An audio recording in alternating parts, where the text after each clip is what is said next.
ವಾತ್ಸಲ್ಯ ಮನೆ ನಿರ್ಮಾಣಕ್ಕೆ ಗುದ್ದಲಿ ಪೂಜೆ.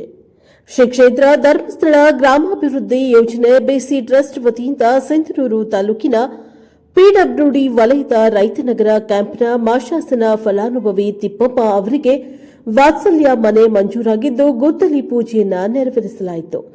ಈ ಕಾರ್ಯಕ್ರಮಕ್ಕೆ ಜಿಲ್ಲಾ ನಿರ್ದೇಶಕರು ರೋಹಿತಾಕ್ಷ, ಯೋಜನಾಧಿಕಾರಿಗಳು ವಿನಾಯಕ, ಗ್ರಾಮ ಪಂಚಾಯಿತಿ ಅಧ್ಯಕ್ಷರಾದ ಶ್ರೀಮತಿ ಲಕ್ಷ್ಮಿ ಮತ್ತು ಅರ್ಚಕರಾದ ಯರ್ರಿಸ್ವಾಮಿಯವರು ಹಾಗೂ ನಿವೇಶನವನ್ನು ದಾನವಾಗಿ ನೀಡಿದ ಸೈಯದ್ ಶಾಂತ ಭಾಷಾ ಹಾಗೂ ಊರಿನ ಗಣ್ಯರ ಸಮ್ಮುಖದಲ್ಲಿ ಪೂಜೆಯನ್ನು ನೆರವೇರಿಸಲಾಯಿತು.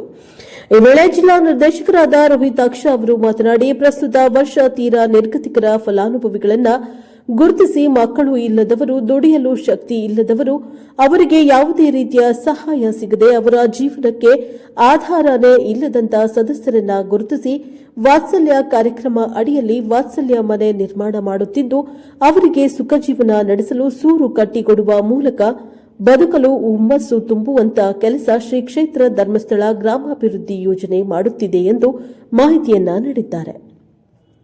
ಈ ಸಂದರ್ಭದಲ್ಲಿ ಜ್ಞಾನ ವಿಕಾಸ ಸಮನ್ವಯಾಧಿಕಾರಿ ಸುಮಂಗಲ, ಕೃಷಿ ಅಧಿಕಾರಿಗಳಾದ ನಿಂಗಪ್ಪ ಮತ್ತು ಸೇವಾ ಪ್ರತಿನಿಧಿಗಳು, ಮಾಶಾಸನ ಫಲಾನುಭವಿ ತಿಪ್ಪಮ್ಮ ಸೇರಿದಂತೆ ಇತರರು ಹಾಜರಿದ್ದರು. Bureau report Venkatesh Nayak, Prajaprabha TV, Sindhanur.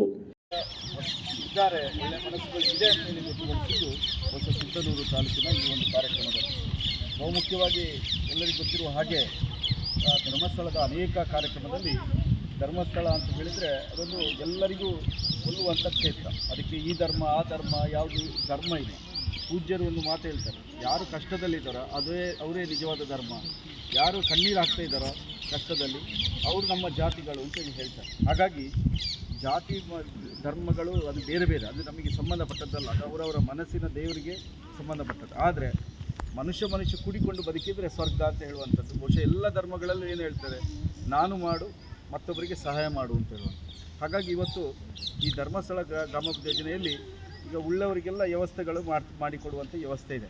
ಆದರೆ ಏನೂ ಇಲ್ಲದವರು, ಒಬ್ಬರೇ ಇರುವವರಿಗೆ ಯಾರೂ ಇಲ್ಲ ಅಂತ ಹೇಳಿದಾಗ ಪೂಜ್ಯರ ಒಂದು ಮನಸ್ಸು ಮಾಸಾಶನ ಅಂತ ಹೇಳುವಂಥ ನಿರ್ಗತಿಕರ ಮಾಸಾಶನ ಮೂಲಕ ಅವರನ್ನು ಗುರುತಿಸಿಕೊಂಡು ಅವರಿಗೊಂದು ದುಡಿಲಿಕ್ಕೆ ಆಗದಂಥ ಪರಿಸ್ಥಿತಿಯಲ್ಲಿ ಒಂದು ತಿಂಗಳಿಗೆ ಒಂದು 1,000 ಒಂದು ಸಣ್ಣ ಸಹಾಯವನ್ನು ಧರ್ಮಸ್ಥಳದಿಂದ ಮಾಡ್ತಾಯಿದೆ.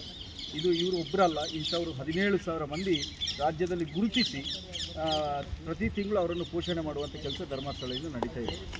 ಹಾಗಾಗಿ ಇದು ಇನ್ನೊಂದು ಕಡೆಗಳಲ್ಲಿ ಗಮನಿಸಿದ ಹಾಗೆ ಕೆಲವರಿಗೆ ಇವರು ಹೇಳಿದ ಹಾಗೆ ಅಲ್ಲಿ ಒಂದು ಸಣ್ಣ ಬಿಡರ್ ಹಾಕಿರ್ತಾರೆ, ಅದು ಹಾವುಗಳು ಬರೋದು ಅಥವಾ ಎಂಥ ವ್ಯವಸ್ಥೆ ಇರೋದಿಲ್ಲ, ಕೆಲವೊಂದು ಮನೆಯೇ ಇರೋದಿಲ್ಲ, ಜಾಗನೇ ಇರೋದಿಲ್ಲ. ಇಂಥ ಸಂದರ್ಭದಲ್ಲಿ ಕೆಲವರು ಊರಿನ ಸರ್ಕಾರದಲ್ಲೋ ಅಥವಾ ಸರ್ಕಾರ ಸಾಧ್ಯ ಇಲ್ಲದಿದ್ದರೆ ಊರಿನಲ್ಲಿ ಯಾರಾದರೂ ಒಳ್ಳೆಯ ಸಹೃದಯರಿದ್ದರೆ ಅವರ ಜಾಗವನ್ನು ಕೊಟ್ಟರೆ ಅವರಿಗೊಂದು ಒಂದಷ್ಟು ದಿನ ನೆಮ್ಮದಿಯ ವಾತಾವರಣದಲ್ಲಿ ಮನೆ ಮಾಡಿಕೊಂಡು ಮತ್ತೆ ಮುಂದಿನ ಬದುಕಿ ಅಲ್ಲಿರುವ ತನಕ ಚೆನ್ನಾಗಿ ಬದುಕುವಂತಹ ಕೆಲಸವನ್ನು ಮಾಡಬೇಕು ಅಂತ ಹೇಳುವಂಥ ಒಂದು ಆಶಯ ಸಂಸ್ಥೆ ಇದೆ. ಹಾಗಾಗಿ ಇವತ್ತು ಈ ತಿಪ್ಪಮ್ಮ ಅನ್ನುವಂಥವರಿಗೆ ಮನೆಯೇ ಇರಲಿಲ್ಲ, ಎಲ್ಲೋ ಒಂದು ಕಡೆ ಬಿಡಾರ ಹಾಕಿದ್ರು. ಬಹುಶಃ ಇವರ ಚಾಂದ್ ಭಾಷರವರ ಒಟ್ಟಿಗೆ ಕೆಲಸ ಮಾಡ್ತಿದ್ದವರು ಈಗ ದುಡಿಲಿಕ್ಕೆ ಆಗೋದಿಲ್ಲ. ಹಾಗಂತೇಳಿ ಚಾಂದ್ ಭಾಷರವರ ವಿಶೇಷತೆ ಏನು ಅಂತ ಹೇಳಿದರೆ, ದುಡಿಯೋ ಸಂದರ್ಭದಲ್ಲಿ ಅವರಿಗೆ ಪಗಾರ ಕೊಟ್ಟಿದ್ದಾರೆ, ಹಣ ಕೊಟ್ಟಿದ್ದಾರೆ. ಆದರೆ ಈಗ ಕೆಲವರು ಹಾಗೆ ಬಿಟ್ಟು ಹೋಗ್ತಾರೆ, ನೀನು ದುಡ್ಡು ಕೊಟ್ಟಿದ್ದೀನಿ ಹೋಗ್ಬೋದು ಅಂತ. ಆದರೆ ಚಾಂದ್ ಭಾಷರವರು ಹಾಗಲ್ಲ, ನೀನು ಎಲ್ಲಿ ಬೇಕಾದರೂ ಉಳ್ಕೊ, ಇದು ನನಗೆ ಇದು ನನ್ನ ಭೂಮಿ, ನನಗೆ ಸಂಬಂಧಪಟ್ಟ ಭೂಮಿ, ಅಲ್ಲಿ ವ್ಯವಸ್ಥೆ ಮಾಡಿಕೊ ಅಂತ ಹೇಳಿದ್ರು. ಆದರೆ ಅಲ್ಲಿ ಸಂದರ್ಭದಲ್ಲಿ ಹೆಗ್ಗಣಗಳು ಅಥವಾ ಏನೋ ಇತ್ತು, ಒಂದು ಸಣ್ಣ ಬಿಡರದ ಹಾಗೆ ಮಾಡಿಕೊಂಡಿತ್ತು. ಅದು ವಾಸ್ತವಕ್ಕೆ ಯೋಗ್ಯ ಆಗದೇ ಇರುವಾಗ ನಮ್ಮ ಕಣ್ಣಿಗೆ ಬಿದ್ದದ್ದು ತಿಪ್ಪಮ್ಮ. ಈ ತಿಪ್ಪಮ್ಮರವರನ್ನು ಸಂಪರ್ಕಿಸಿದಾಗ ಮನೆ ಇಲ್ಲ, ಜಾಗ ಇಲ್ಲ, ಯಾವುದೂ ಇಲ್ಲ.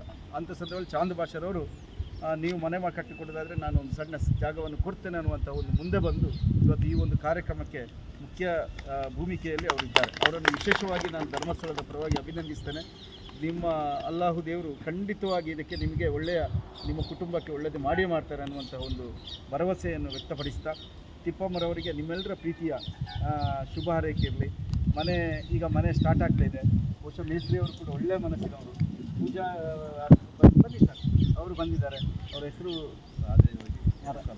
ಅದ್ಭುತವಾಗಿ ಒಂದು ಪೂಜೆ ಸರಳವಾಗಿ ಮಾಡಿಕೊಟ್ಟು ನಮಗೆ ಪ್ರೋತ್ಸಾಹ ಮಾಡಿದ್ದಾರೆ. ನಿಮ್ಮೆಲ್ಲರ ಶುಭ ಹಾರೈಕೆ ಇದೆ. ಇನ್ನು ಮುಂದಿನ ದಿನಗಳಲ್ಲಿ ಆದಷ್ಟು ಬೇಗವಾಗಿ ಒಂದು ತಿಂಗಳೊಳಗೆ ಮನಸ್ಸು ಮಾಡಿ ಒಂದು ತಿಂಗಳೊಳಗೆ ಉದ್ಘಾಟನೆ ಮಾಡುವಂಥ ಭಾಗ್ಯ ಆಗಬೇಕು. ತಿಪ್ಪಮ್ಮನಿಗೆ ಒಂದು ಮನೆ, ಒಂದು ಸೂರನ್ನು ಕಲ್ಪಿಸಿಕೊಡಬೇಕು ನಿಮ್ಮೆಲ್ಲರ ಸಹಕಾರದಲ್ಲಿ. ಆವತ್ತಿನ ದಿನ ನೀವೆಲ್ಲರೂ ಭಾವನೆಯನ್ನು ಅವರಿಗೆ ಒಪ್ಪಿಸುವಂಥ ಕೆಲಸವನ್ನು ನಾವು ಮಾಡಬೇಕೆಲ್ಲರೂ ಸೇರಿ. ಏಕೆ ಜಾತಿ ಮತ ಅದು ಯಾವುದೂ ಇಲ್ಲದೆ ನಮ್ಮ ಚನ್ನಬಸವೇಶ್ವರವರು ಹೇಗೆ ನಡ್ಕೊಂಡಿದ್ದಾರೆ ನಾವೆಲ್ಲರೂ ಅದೇ ರೀತಿ ನಡ್ಕೊಳ್ಳೋಣ ಅಂತ ಹೇಳ್ತಾ ಎಲ್ರಿಗೂ ನಂಬಿರ್ತಕ್ಕಂಥ ಮಂಜುನಾಥ ಸ್ವಾಮಿ ಹಾಗೆ ಇಲ್ಲಿ ಸೇರಿರ್ತಕ್ಕಂಥ ಎಲ್ಲ ಧರ್ಮಗಳ ದೇವರನ್ನು ಭಕ್ತಿಯಿಂದ ಸ್ಮರಣೆ ಮಾಡಿಕೊಂಡು ಬಹಳ ಸಂತೋಷದಿಂದ ಈ ಕಾರ್ಯಕ್ರಮವನ್ನು ಉದ್ಘಾಟನೆಯನ್ನು ಮಾಡಿದ್ದೇವೆ. ಪ್ರಾರಂಭ ಆಗಲಿ. ದೇವರು ಒಳ್ಳೆಯದು.